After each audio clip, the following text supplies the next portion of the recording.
what are your memories on the rivalry against Detroit? Some blood fight games. Honestly, I wasn't up for the big brawl they had. I was in Hershey at the time, unfortunately. But I got called up after that.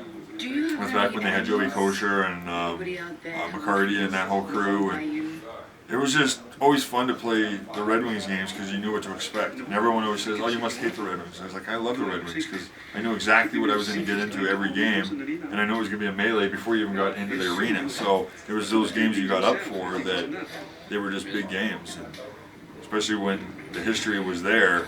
You know, it just kind of trickles on to the next generation and keeps going. Somewhere I read a story about you that before you got new contract with the Avalanche at some point that you disappeared with your truck somewhere and you just parked with your truck in front of Pep Center.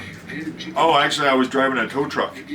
I had my buddy owns the wrecking yard over here, and I didn't have a contract, so I threw my overalls on and went and drove a tow truck for the summer, and then they called me up to the rink, and I went and signed my contract. I had my brown overalls on, and I had my work shirt, and I went in and signed my contract. So, you know, I'm not going to wait for them.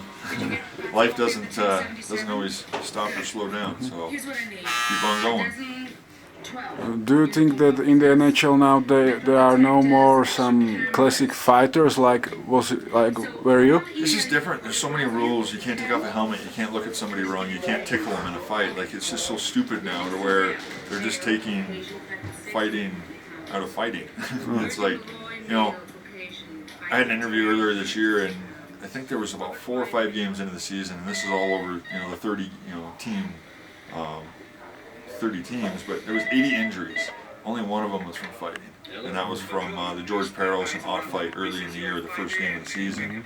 And they want to use the fighting as propaganda, but like I said in that interview, a 1 ounce puck or a 16-ounce puck, you know, took me out basically. So, I mean, if you're going to do anything, you have to put, you know, little soft pads on everything. I don't know what you're going to do, but you know, it's kind of taken away from it being the hockey. Let's go.